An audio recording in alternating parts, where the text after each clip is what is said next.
Assalamualaikum warahmatullahi wabarakatuh. Anak-anak, dalam pembelajaran kali ini kita akan belajar tentang kandungan surat At-Tin. Kita bisa mempelajari kandungan dari membaca arti terlebih dahulu ya. Yang dimaksud dengan kandungan itu adalah pelajaran yang dapat diambil dari setiap ayat yang ada pada surat At-Tin. Mari kita baca surat At-Tin kandungannya mulai dari ayat 1 ya. A'udzu billahi minasyaitonir rajim. Bismillahirrahmanirrahim. Wat-tini waz-zaitun. Demi buah tin dan buah zaitun.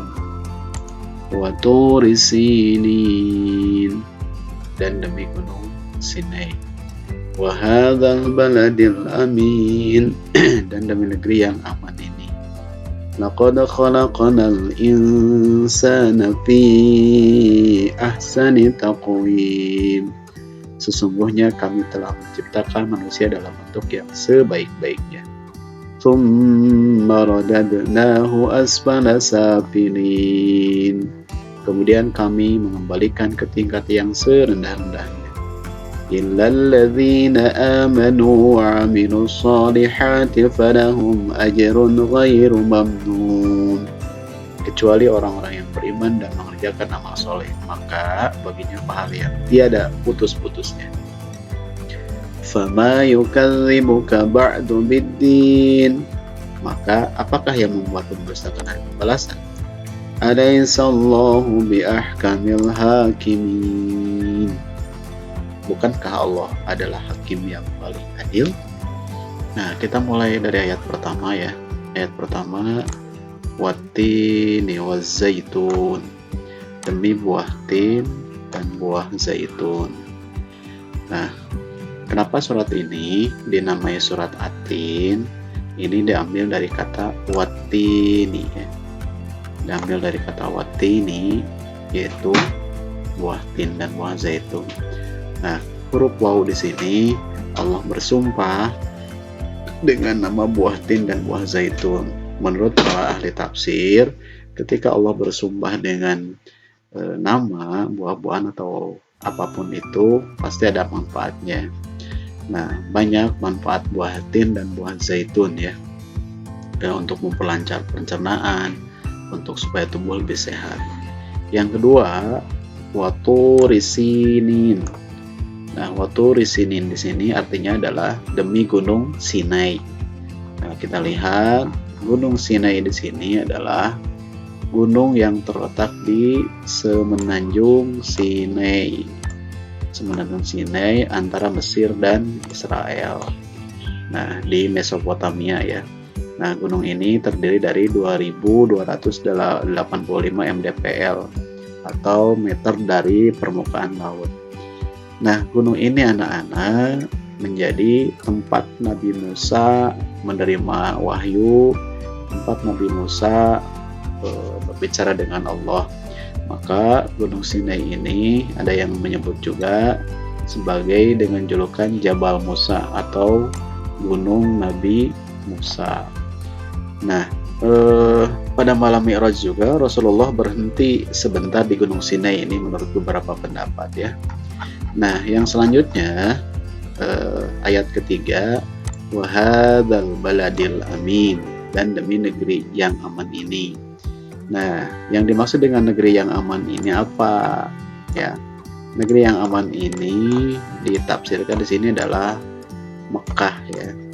Kota Mekah adalah kota yang aman, sejahtera. Bayangkan oleh kalian, kota Mekah ini adalah kota yang gersang, tidak ada buah-buahan, tapi pohon-pohon namanya juga padang pasir ya, susah untuk tumbuh dan lain sebagainya. Bahkan Bapak pernah melihat sebuah tulisan di internet untuk menumbuhkan sebuah pohon saja selain pohon yang ditanam asli di Mekah, pemerintah Arab harus membuat saluran air di pinggir pohon tersebut, semacam pipa untuk menyiramnya terus-menerus.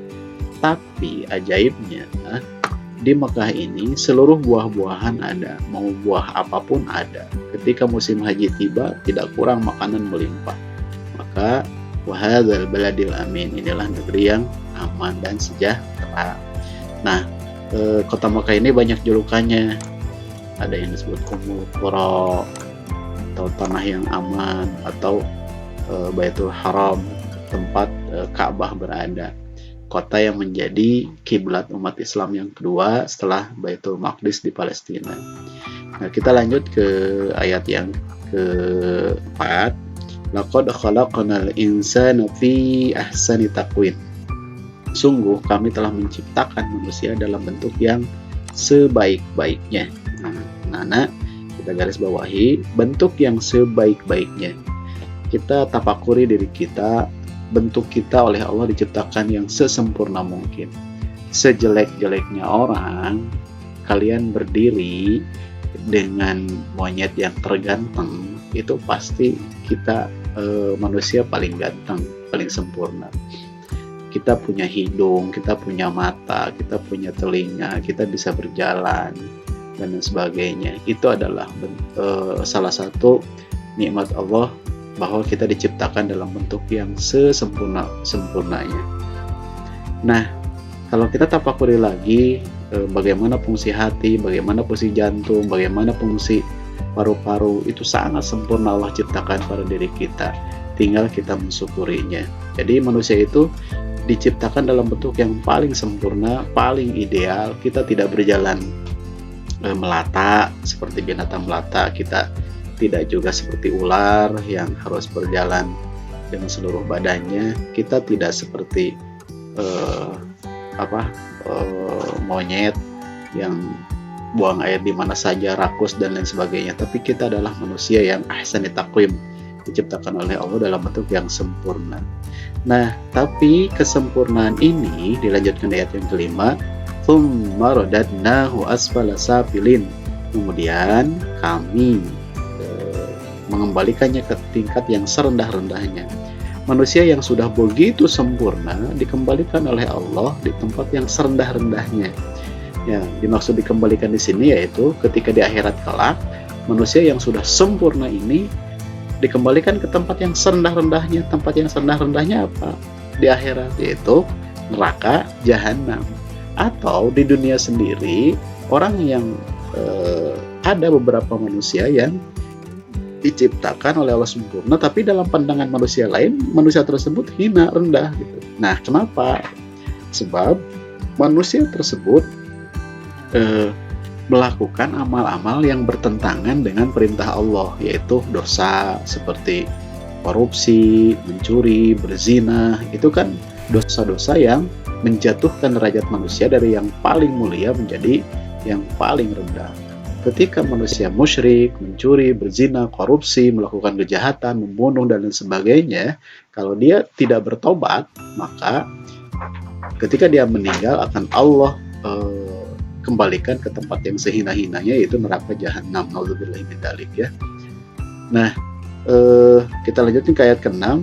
Illal ladzina amanu wa 'amilus solihati falahum ajrun ghairu mamnun. Kecuali orang-orang yang beriman dan mengerjakan amal soleh, maka baginya pahala yang tiada putus-putusnya. Jadi orang yang akan tetap pada kemuliaan dan di akhirat kelak akan mendapat pahala dan balasan surga dari Allah, yaitu orang-orang pertama amanu, beriman, ya. Yang kedua, amilus solihati, mengerjakan amal soleh.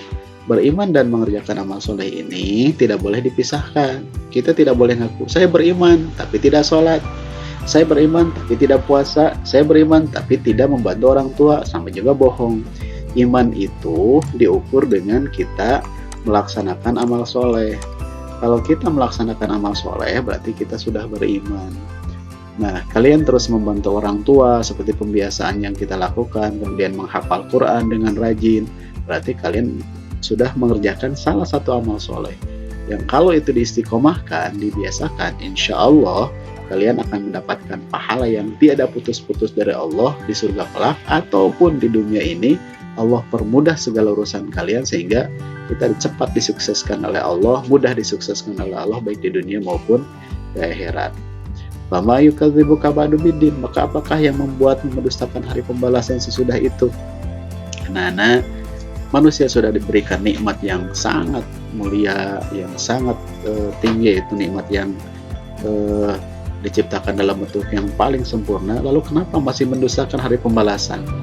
Hari kiamat itu ada, demi Allah, kita mau percaya ataupun tidak, ada hari kiamat itu. Dan manusia akan terperanjat ketika nanti gunung sudah digoncangkan, bumi sudah terbelah, laut sudah menumpahkan airnya, tsunami terjadi, peristiwa yang luar biasa dahsyat gitu. Bahkan pada waktu itu kita mengharap hanya meninggal saja daripada harus mengalami kejadian yang seperti itu.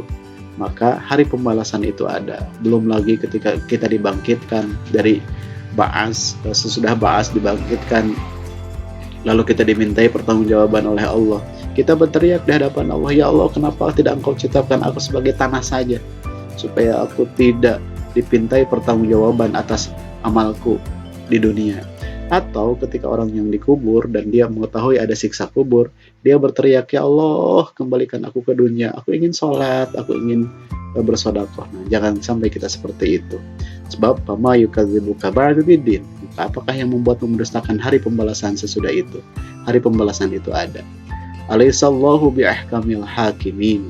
Bukankah Allah adalah hakim yang paling adil? Anak-anak, sekecil apapun perbuatan kita, sesepele apapun perbuatan kita akan dipintai pertanggungjawabannya oleh Allah, karena Allah adalah ahkamul hakimin, hakim yang paling adil. Nah, ketika kita menyakiti binatang pun di akhirat kelak, Allah akan membangkitkan binatang itu kemudian menuntut pada kita, dan setelah diadili, binatang tersebut dikembalikan lagi, dimatikan lagi, dan kita harus menanggung dosa dari menyakiti binatang itu kalau tanpa alasan gitu. Bagaimana kalau nyemprot nyamuk? Nyamuk kan ganggu kita, jadi itu wajar gitu. Kemudian kita mematikan atau membunuh semut yang menggigit kita, ya itu kan adil gitu ya. Nah, anak-anak, jadi kita berbuat apapun di dunia ini pasti akan dimintai pertanggungjawabannya oleh Allah Subhanahu wa taala. Baik anak-anak, itulah tentang kandungan surat At-Tin. Intinya kandungan surat At-Tin adalah bahwa kita sudah diciptakan oleh Allah dalam bentuk yang setinggi-tingginya, dalam bentuk yang sesempurna-sempurnanya. Maka jagalah oleh kita agar tetap sempurna, agar tetap mulia di hadapan Allah dengan cara kita beriman dan berbuat amal soleh. Perbanyak belajar, menghafal Quran, berbakti pada orang tua, kemudian membantu teman. Maka insya Allah kita akan dimudahkan hidup di dunia, dimudahkan untuk sukses, dimudahkan untuk berbuat baik, dan kelak di akhirat menjadi ahli surga. Terima kasih. Ini saja pembelajaran dari Bapak untuk kandungan surat At-Tin. Mudah-mudahan kalian dapat memahaminya dan bermanfaat bagi kehidupan kalian. Terima kasih. Assalamualaikum warahmatullahi wabarakatuh.